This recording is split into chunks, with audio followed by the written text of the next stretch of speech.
Next on the news, it's Giving Tuesday and kids are leading the way.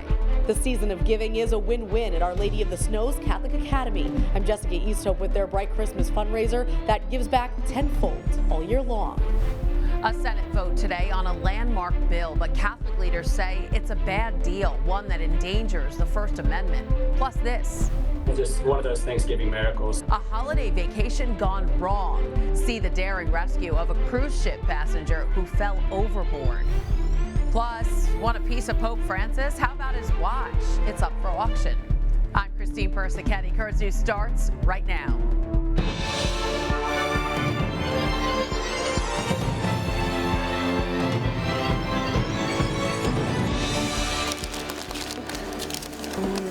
It's a little, but it's about to go a long way. The smallest hands have the biggest hearts this Giving Tuesday. Students from Our Lady of the Snows Catholic Academy are pulling together their cash for a cause. They want to make sure that every child has a gift under their tree this year, so they're collecting money to send to the tablet's Bright Christmas Fund. Currents News' Jessica Easthope tells us their donation might come in a bag, but it's from the heart. The ornaments on this tree are more than decoration. They represent the spirit of giving at Our Lady of the Snows Catholic Academy. Go. Each one costs $1. It's not a lot, but students give because they know what it's like to receive. It's pretty cool unwrapping that wrapping paper. I want to give that feeling to someone else because I want other people to be happy and not sad on Christmas Day. Our Lady of the Snows has been participating in the tablet's Bright Christmas campaign, helping every kid get a toy for 15 years. Can I get a reindeer and a snowflake? This year, starting on Giving Tuesday, members of the Student Council went from class to class, collecting money and giving out ornaments to decorate and put on the school's Christmas tree. Student Council moderator Liz Flynn says the kids take the lead on the money and the message. We want everyone to feel the love of Jesus at Christmas time. And when we do for others, we do for Jesus. We are a witness to Jesus by helping those in need. The school raises around $1,000 for Bright Christmas each year, but last year they got something in return. Start our Bright Christmas ornament sale. Principal Joseph Ventacinque says the $5,000 they received from Bright Christmas was put to good use. It was a gift that we were able to pass back to the families that lost their jobs during the pandemic. They were given a gift right after Christmas of a tuition discount or scholarship. And the kids raise money with the same excitement they have on Christmas morning. Right. 1, 2, 3, action. They even made a Bright Christmas commercial to encourage their classmates to give. Set up by the tablet to help those in need during the Christmas season. Some students say they don't take the holiday for granted and want to make others feel just as blessed. We can get whatever we want if we just ask or we have good grades. This way people can get what they would like and everything they need for Christmas. Right before Christmas break, the students will take their ornaments and put them on their trees at home to remind them while they're opening gifts, they helped another kid do the same. In Floral Park, Jessica Easthope, Currents News. Last year, the kids managed to donate $733. This year, they're trying to beat that. Feeling inspired? There's still time to help the tablet reach their goal, and they need your help.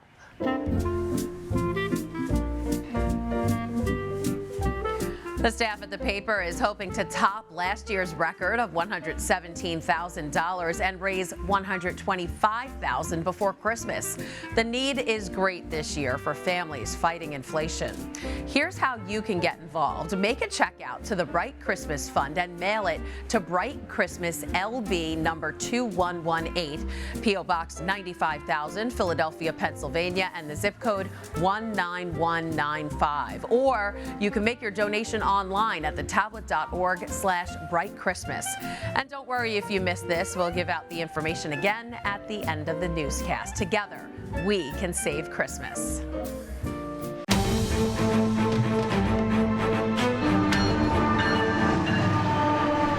Now to some developing news. The command is in from the president. He wants all trains on board. Congress is rushing to pass legislation that will block a walkout by more than 100,000 union rail workers. The strike is set for December 9th, but not if the president can stop it.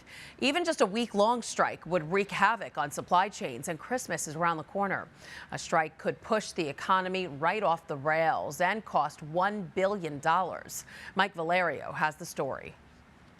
We are prepared If Congress does not act in time or act at all, we are prepared to strike. President Joe Biden asking Congress to step in to block a freight rail workers' strike that's set to begin next week. Striking is the last option for us. We would much rather reach agreement with the railroads at the table. More than 100,000 union workers could walk off the job during arguably the busiest time of year, a move that would bring 30% of the nation's freight movements to a halt. Not what consumers want to hear when they're already paying more for everyday goods. One of the sticking point for workers, getting paid sick time from the rail companies. This became a glaring issue during the pandemic when we had members who were forced by their employer or the railroads to stay home in quarantine without pay.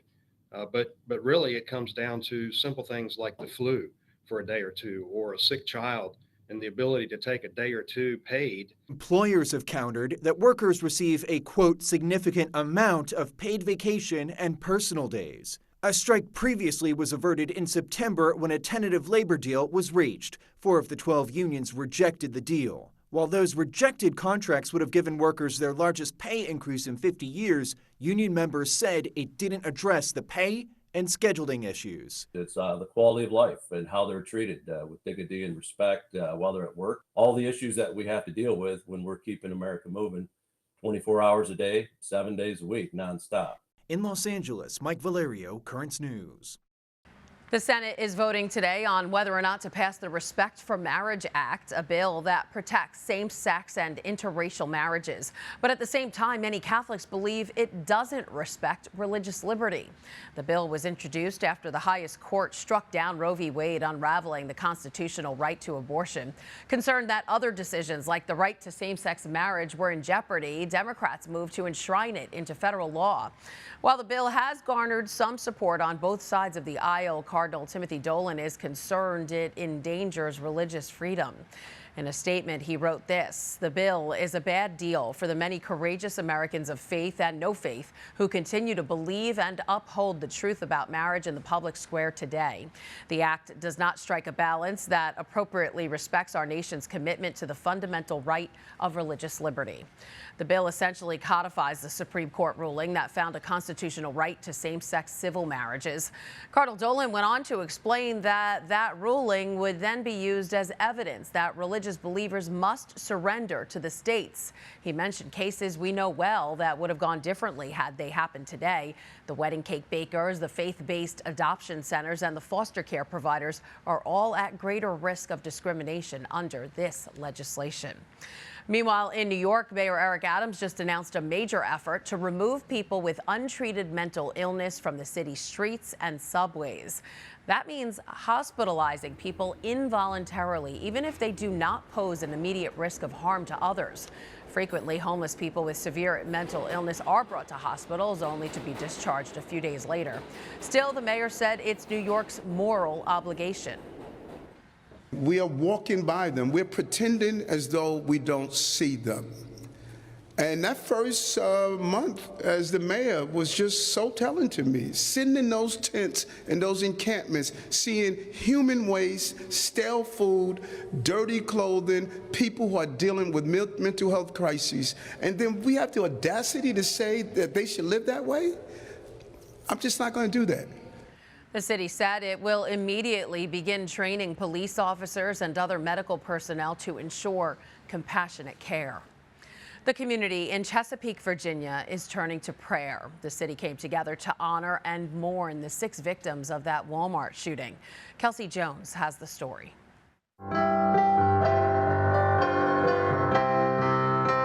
Somber music and dozens of candles, even held by the youngest in our community, filled Chesapeake City Park. Sending the message to the 6 lives that we have lost.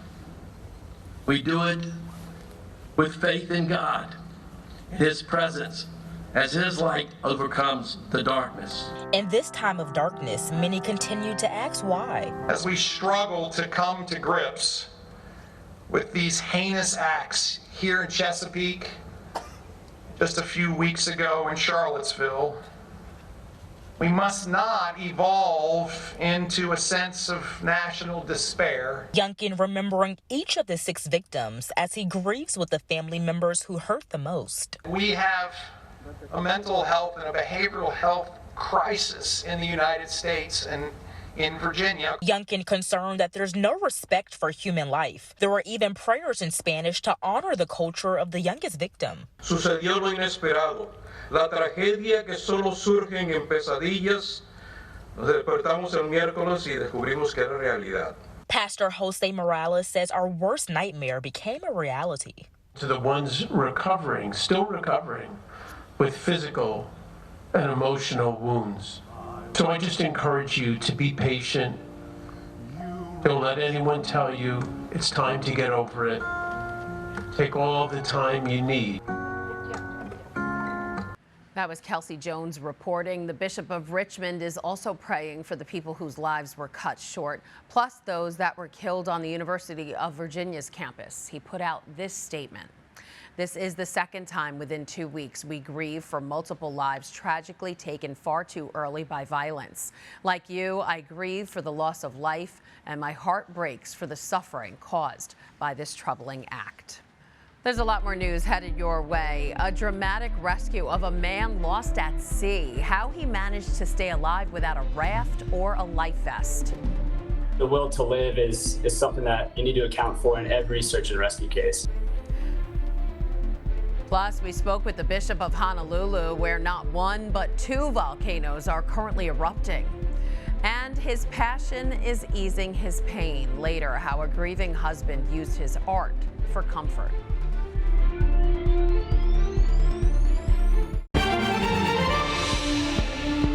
All right, Roger, hold. And swimmers at 3 o'clock. Putting swimmer in the water. You're watching a rescue at sea after a cruise ship passenger who fell overboard was spotted by Coast Guard in the middle of the Gulf of Mexico. Rescuers are calling it a miracle. They say the 28-year-old man was in the water for hours without a flotation device. He was conscious and treading water when they pulled him out. Currents News' Andy Madison has more on what happened. I think it kind of blows the normalcy out of the water here. A miraculous Thanksgiving rescue at sea after a Carnival cruise ship passenger went overboard. The cruise company said the 28-year-old man was reported missing Thursday around noon. He had last been seen around 11 p.m. Wednesday by his sister, leaving a bar on board the ship, which had left New Orleans bound for Cozumel, Mexico. At any point from 11 p.m. on Wednesday on, he could have entered the waterway. So he realistically could have been in the water for 15 plus hours before we were able to successfully rescue him.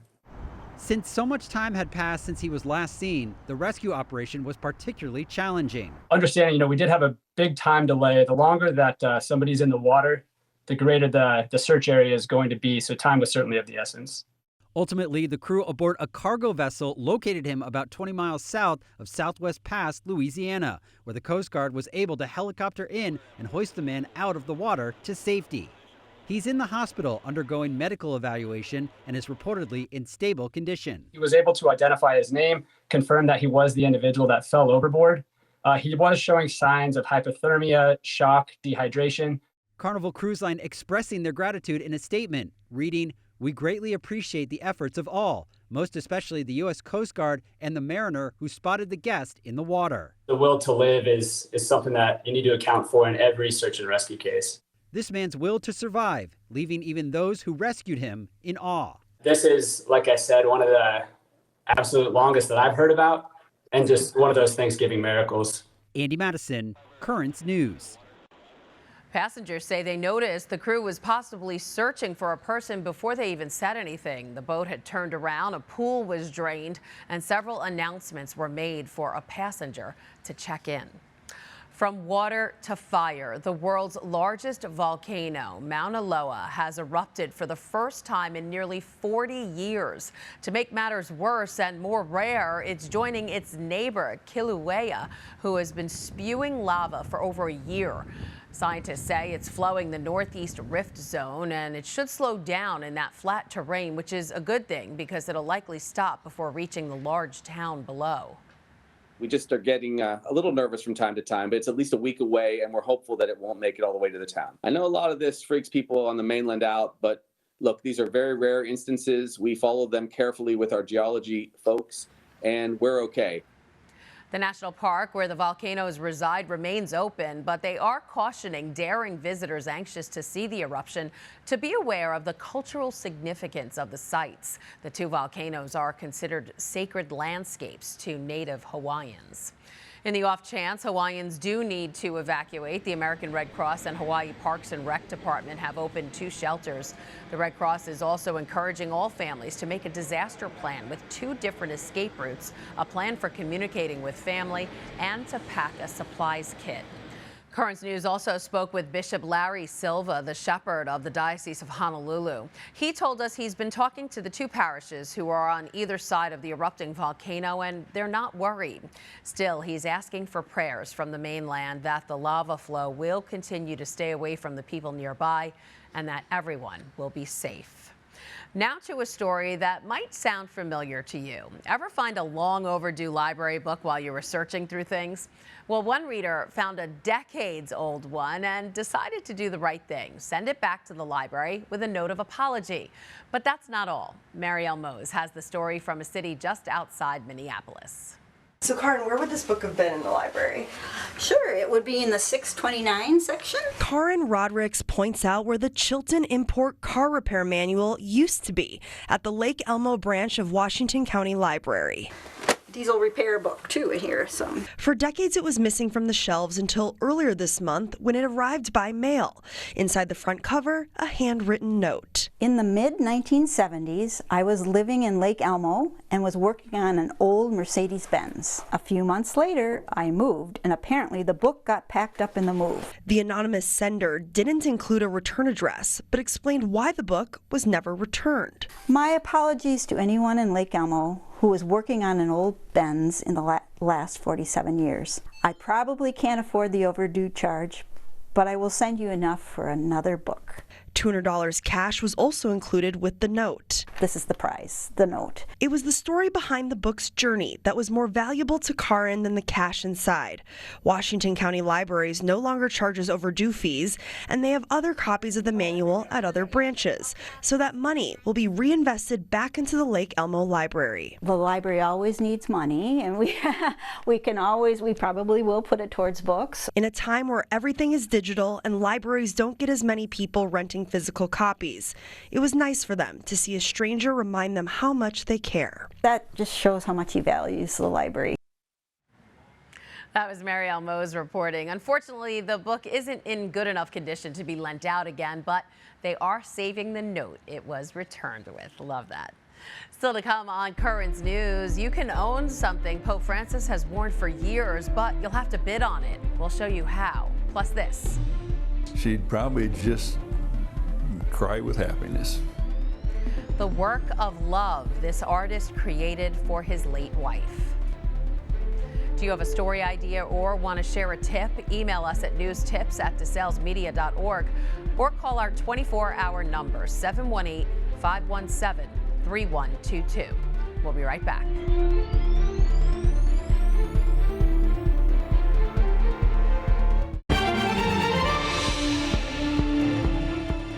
Can't think of a Christmas present for a family member? What about Pope Francis's watch? The Holy Father is donating it to a charity auction, so it could be yours. All profits will go to the Brian LaViolette Scholarship Foundation. That's in honor of a watch-loving 15-year-old who died in a swimming accident. So far, the bidding is at $32,000, but there's still time. The auction will wrap up on November 30th. I'll have to ask my husband for the money. Want to place a bid? Go to right20.com/auctions and search Watch from Pope Francis. Don't forget, it all wraps up on November 30th. Now to a story about a gift money can't buy. A man in Colorado created a work of art in memory of his late wife. This Christmas will be the first he'll celebrate without her. He's a stained glass artist who used his passion to ease his pain. Some of these cuts are deeper cuts, so I'm not going to try and break them out. The bond between passion and pain can be found scored in glass. This one's going to be quite a challenge. Jay Gruters is a stained glass artist. Had sort of a knack for it and just started doing it. He's also a grieving husband. We had a really good life together. She was a wonderful person. She's very outgoing and kind of person that connected with everybody. Jay and Fran Gruters were together for decades. Hiking was her passion. And she's actually hiked all the trails in the park. Stained glass I look at these now and think, how did I ever do these? was his. I'm amazed by it, really. Jay made windows for churches all around this area. He created his art for nearly 50 years. A lot of people are quite touched by the glass. Until he had to stop. Fran was diagnosed with ALS, causing her to lose functions of all her muscles. Jay's passion became caring for his wife. It gets to where it's hard to walk, hard to swallow. I had to put a feeding tube in her stomach. In May, she was called to be with God. Words can hardly express what it's like sitting there watching somebody pass away in front of you. You know you're never going to see him again. What he can't express in words, he can express in art. I usually do my own designs, but this was something special. Jay is making something special, a card he gave Fran. And it says, all my love to Fran. Happy Valentine's Day and birthday. Love, Jay. She gave it back to him the next year, and they passed it back and forth every February 14th. Probably 20 years or more. And now he's giving it back to her one final time. This is the one that sort of in memory of her. I've always wanted to do it, and I thought, well, I think I'll try it and see. A work of love that's more important to Jay than 50 years of work combined. Yeah, these are a lot of fun and mean different things, but this one has a lot of special meaning to it. Oh, she'd love it. She knows I wanted to do it. Passion, healing pain. So this is sort of a memorial to her. Through the bonds of panes of glass. She'd probably just cry with happiness. And now Jay's art is making others happy. He displayed it outside of the room he shared with his wife at an assisted living facility. All right, it's beginning to look a lot like Christmas in the Diocese of Brooklyn. The Co-Cathedral of St. Joseph and Prospect Heights decking the halls with some special decorations. The front of the church is now beaming with some Christmas garland. It was designed by some longtime parishioners of the church who were used to seeing the parish transform. They've been part of this parish since long before it was renovated in 2014. Also worth noting, these decorations hold a unique connection to the Rockefeller Christmas tree. The people who are installing the garland you see there are the same family-owned business who helped select the famous tree. Wow. The Diocese of Brooklyn is also lighting up their own tree. The 28-foot Douglas fir is being covered with 16,000 multicolored lights, and the theme this year is unity, honoring the diversity of the Diocese of Immigrants. The lighting ceremony, which is sponsored and planned by our parent company, DeSales Media Group, will also have Christmas carols, and I will be hosting the event, so you can join me on December 14th at 4 p.m. at the Soldiers and Sailors Memorial Arch at Grand Army Plaza. Totally looking forward to that. Now that you're in the Christmas spirit, remember it's still Giving Tuesday. Earlier in the newscast, we told you about the launch of the Tablet's Bright Christmas campaign. The program, which began making Christmas brighter for the less fortunate children of the diocese in the 1960s, needs your help. Just make a check out to the Bright Christmas Fund and mail it to Bright Christmas LB number 2118, P.O. Box 95,000, Philadelphia, Pennsylvania, and the zip code 19195. Or you can make your donation online with PayPal or a credit card at thetablet.org/brightchristmas. And that is Currents News. I'm Christine Persichetti. Thank you for joining us because we are putting your faith in the news. Hope to see you again next time.